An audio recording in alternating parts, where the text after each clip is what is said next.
चमत्कार बताने में कोई भी रचना समर्थ नहीं है, लेकिन फिर भी एक कैथल नाम की जगह है, कैथल पेवा जिला है कैथल। हाँ जी, वहाँ पे बहुत सारे संतों का समागम हुआ। तो जब वो सारे साधु इकट्ठे हुए तो वो सारे एक मान सम्मान की परंपरा में अपना जीवन बिताते थे। उस समय बाबा जी को जब उन्होंने भंडारा जीवने के लिए बोला तो उन्होंने बोला भाई दर्शनी पहली भेंट लेते हैं। तो बाबा जी उस समय वहाँ पहुँचे थे तो उन्होंने शब्द के कुंडल चारों युग की मुद्राएं दिखा दी थी। अच्छा जी, प्रत्यक्ष दिखा दी। प्रत्यक्ष। तो ये सबसे बड़ा चमत्कार। स्वागत है हमारे चैनल पर। मैं मेनका देसवाल। भाई हमारा देश धर्म और आस्था का देश है और हमारे देश में अनेकों साधु जिनकी अनेकों अनेक गाथाएं जो है वर्णित हैं और उनके आशीर्वाद से ही ये देश जो सदा से महान रहा है। इधर कहेंगे महाराज जी हमारे समक्ष, और ये करपात्र आप देख सको हो। कैमरामैन को कहना चाहूँगी, करपात्र जो सबसे पवित्र बर्तन माना जाता है तो वो करपात्र माना जाता है, उससे जो है भोजन ग्रहण करते हैं। और शुद्ध जो काढ़ा है, चाय ना पी कर महाराज जी काढ़ा लेने लग रहे हैं। महाराज जियों से एक बार आपके संवाद जो है करवाना चाहेंगे, अगर आदेश हुआ तो। महाराज जी आदेश। आदेश आदेश। शुभ नाम महाराज जी? योगी महेंद्र नाथ। महेंद्र नाथ जी। तो कहाँ से हो महाराज जी? गुरु कौन है? मेरे गुरु जी हैं आदरणीय गुरु सिद्ध हजारी नाथ जी महाराज गुरुदेव। हजारी नाथ जी। कितने वर्षों से इस जो कर्म साधना में हो महाराज जी, जो योग? मैं सन 2002 से हूँ जी। से कैसे रुझान हुआ? काफी यंग हो इस तरफ, जो सन्यासी जीवन की तरफ। भाई इसमें ये मान लो आप 20-22 साल पहले गुरु जी के चरणों में अपना जीवन दान किया था। अच्छा जी। तो उसमें फिर हमारे यहाँ परंपरा होती है, दर्शनी योगी बनाते हैं, छठ दर्शन बोलते हैं उसको। तो ये जो मठ है बहुत ही पवित्र भूमि है। इसमें मेला लगता है 7म 8म और 9वीं का, जिसमें शिव भगवान जी के अवतार हुए हैं गुरु गोरखनाथ जी, और उन्हीं के अवतार हैं श्री सिद्ध साईं बाबा मस्तनाथ जी। सबसे पहले ऐसा अनुमान लगाया जा रहा महाराज जी की जो चिरंगी नाथ जी हैं उनके द्वारा इस मठ का जो है योग हठ योग यहाँ से जो अपनी जितनी साधना है वो शुरू की गई। उसके बाद जो है मस्तनाथ जी आए, तो उनका इतनी मान्यता है, कुछ उनकी जो है ऐसा भी सुनने में आया कि उनकी कुछ अद्भुत कलाएं थी, जो मतलब जादुई, जो मतलब जादू तो नहीं कह सकते हम, ये कह सकते हैं कि चमत्कार, जिसको साइंस में हम बोलते हैं, अपने जो है आज के उसमें बोलते हैं। तो कुछ है ऐसी कोई कथाएं, कोई कहानियाँ, किससे एक दो सुनाओ हमारे। ये जो परमात्मा है वो कण कण में विद्यमान है जी। अब जो हमारे गुरुदेव सिद्ध चौरंगी नाथ जी ने इसको पुनः निर्मित किया था। अच्छा जी। वैसे यह मठ पुराना परंपराओं से ही नाथों का गढ़ रहा है जी। यहाँ पे बहुत सारे सिद्ध तपस्वी अनेक तरह की साधनाएं तपस्याएं कर चुके हैं। तो उसमें जैसे पुराने समय में जंगल हुआ करते थे, तो उसमें साधु अपना एकांत ढूंढता था, तपस्याएं करता था। फिर उसके बाद जहाँ उसका अगला रम्मत करते थे, जहाँ उसका मन होता था वहाँ फिर से धूना लगाता था। तो ऐसे करके पुरानी ये परंपराओं के अनुसार नाथों का पुराने समय से ही आदि परंपरा से ये मठ है। और सिद्ध चौरंगी नाथ जी ने इसको एक नई दिशा की तरफ और अग्रसर किया, बहुत ज़्यादा मतलब प्रोग्रेस के ऊपर, प्रगति के ऊपर इसको पहुंचाया।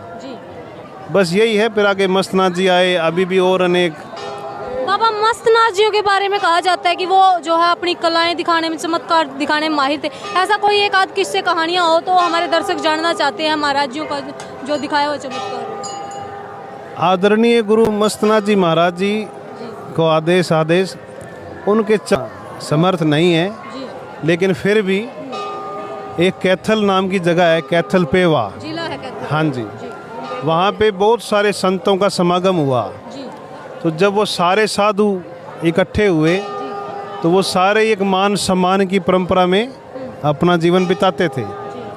उस समय बाबा जी को जब उन्होंने भंडारा जीवने के लिए बोला तो उन्होंने बोला भाई दर्शनी पहली भेंट लेते हैं। तो बाबा जी उस समय वहाँ पहुँचे थे तो उन्होंने शब्द के कुंडल चारों युग की मुद्राएं दिखा दी थी। अच्छा जी, प्रत्यक्ष दिखा दी। प्रत्यक्ष। तो ये सबसे बड़ा चमत्कार है। अच्छा जी। आदरणीय सिद्ध गुरु मस्तनाथ जी का, जी जिन्होंने शब्द के कुंडल, चारों कुंडल मतलब चारों कुंडल जो है उन्होंने दिखाए हैं। इस सबसे बड़ा चमत्कार यही है कि वो खुद, भी कोई और दिखाया महाराज जी। ये सबसे बड़ा है, वो खास स्वयं भगवान है। ऐसा कहा जाता है कि जहाँ जो है साइंस फेल हो जाती है वहाँ से जो है साधना शुरू हुआ है, या फिर यूँ कहे धर्म की आस्था शुरू हुआ है। ऐसा कहा जाता है कि अगर साधु किसी का बच्चा ना हो, आशीर्वाद दे तो बच्चा हो जाए। साइंस काबिल है, ऐसा कुछ नहीं होता। साइंस काम करती है प्राणी के ऊपर, जी मनुष्य के ऊपर, जी और अध्यात्म काम करता है पुरानी साधनाओं के ऊपर। अच्छा जी। यानी कि डायरेक्ट परमात्मा के जो इंसान हैं, जिन्होंने गर्भ से जन्म जरूर लिया है, जी लेकिन उन पे कुछ विशेष तरह से एनर्जी काम करती है, तो वो फिर अपना प्रभाव दिखाती है। बाकी विज्ञान तो बाद में आया है, उससे पुराना जति गुरु गोरक्षनाथ जी के द्वारा इस पूरे समाज में, पूरी दुनिया में जी दिया हुआ ज्ञान है। जी। बस ज्ञान ही चमत्कार कर सकता है।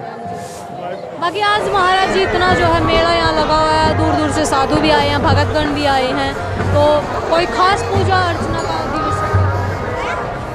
श्री सिद्ध गुरु मस्तनाथ जी ने सब आम दुनिया को यह उपदेश दिया था कि नवमी के दिन वह इस स्थान पे मौजूद रहते हैं, तो इसीलिए विशेष ये महोत्सव हर वर्ष मनाया जाता है। तो इसमें स्वयं गुरु मस्तनाथ जी यहाँ मौजूद हैं। बस उनके महाराज जी दर्शन। पूछना चाहेंगे, अगर यहाँ पूजा अर्चना करने के लिए जो हम आप आराध्या होते हैं, उनकी किस चीज़ से पूजा करते हैं? क्या क्या जो चढ़ावा यहाँ चढ़ता है? इसमें भेली लगती है जी, अच्छा जी। दूध लोग चढ़ाते हैं सवेरे, उसके बाद देसी घी का यहाँ जोत लगाते हैं। अच्छा जी। बाकी अपनी मन की श्रद्धा है, जैसी मनोकामना जो लोग मानते हैं यहाँ पे अपना। सनातन पे बात करेंगे महाराज जी। आज का जो युग है, अगर पिछले 10 साल देखें तो सनातन धर्म की तरफ कितना जो है लोगों ने रुख किया, कितना प्रचार प्रसार किया? सनातन का जो है जी, ये पुराने युगों से ही है। जी। इसका जो है रुझान शुरू से आदि समय से है। जी तो अब ये है कि मैं ये कहना चाहता हूँ जी कि हर एक स्कूल में भागवत गीता का पाठ हो, जी। सनातन परंपरा के बारे में, सिद्ध परंपरा के बारे में भी जी किताबों में हो, छोटे छोटे बच्चों को पढ़ाया जाए, ताकि उनके माता पिता सभी अच्छे से मतलब ज़िंदगी बिता सकें। बस यही। नौजवान युवा पीढ़ी को क्या कहना चाहते हो महाराज जी? नौजवान युवा पीढ़ियों को यही कहना चाहूँगा, सुबह उठें, योग करें, अपना जीवन साफ सुथरा जिएं, माता पिता की आदर करें, और अपनी पुरानी जितनी भी यौगिक क्रियाएं हैं, साधु संत हैं, इन सब का आदर सम्मान करें। बहुत बहुत धन्यवाद। महाराज जी के विचार कैसे लगे कमेंट बॉक्स में आप अपनी राय जरूर देना। फिलहाल मन्ना दो इजाजत। जय हिंद, जय हरि। ठीक है।